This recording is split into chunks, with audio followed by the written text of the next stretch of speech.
Yo, mambo vipi? Ni Swahili Graphics na ni siku nyingine tena, na katika siku ya leo tunakwenda kujifunza shortcuts ambazo ni muhimu kwa kila designer kuzifahamu. So moja kwa moja utapaste picha yako ambayo ni hii hapa, na kama wewe sio mgeni katika mahali hapa basi unafahamu tayari kwa katika description ya video hii. Na kitu kimoja ambacho ni kizuri kufahamu ni kwamba shortcuts zinakusaidia wewe kama designer kufanya kazi zako kwa haraka lakini na kwa wepesi zaidi. Tip moja haraka ya kupata shortcuts ni kwamba unaweza tu ukaja kwenye hizi tools na ukihufa kama hivi itakuletea maneno ambayo kwenye mabano kutakuwa kuna shortcuts zake. Tools zote za unaweza pia uka right click na utazikuta shortcuts zake kama unavyoona hivi. Kama ni right click nitakuta kwamba kupata rectangular marquee tool basi naweza nikabonyeza M, au kupata paint bucket naweza nikabonyeza G. So kwa mfano nilikuwa nahitaji ku-access hii text tool katika mahali hapa.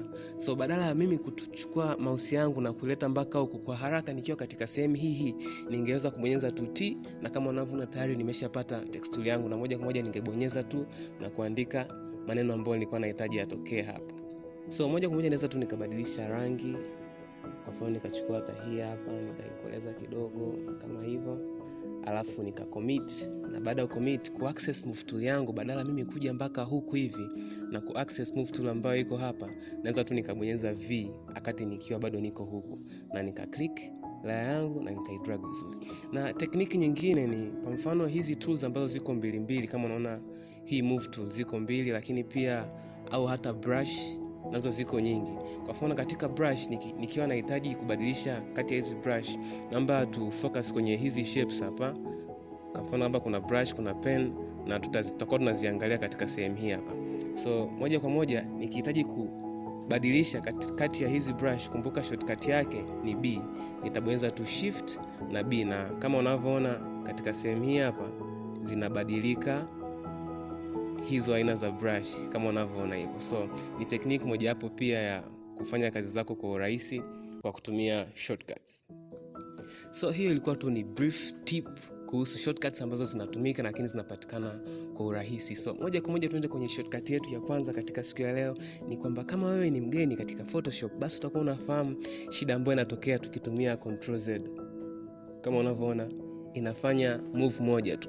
Basi nikihitaji kufanya move zaidi ya moja, nitashikilia Ctrl, Alt na Z. Kwa mimi nitakuwa naendelea tu kubonyeza Z na yenyewe itakuwa inaendelea kurudisha moves. Lakini pia nikihitaji ku redo, ambacho kwa kawaida tunafanyaga Ctrl Y, basi nitashikilia Ctrl, Shift na Z kama unavyoona.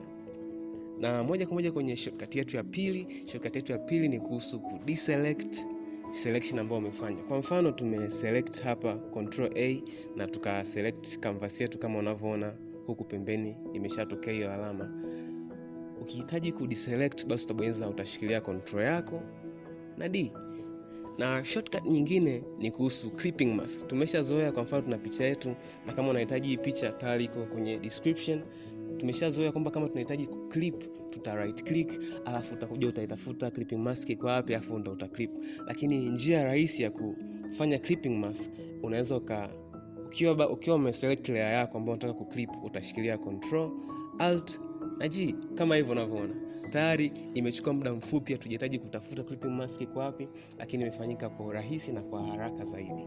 Basi ni hayo tu kutoka tutorial yetu ya shortcuts. Usisahau kucheck playlist ambayo tumeanzisha kupitia tutorial hii, lakini pia kusubscribe, kulike kama umependa video, kucomment, lakini pia kushare na mwenzako tukapate kujifunza kwa pamoja. Nikutakia siku njema, karibu sana.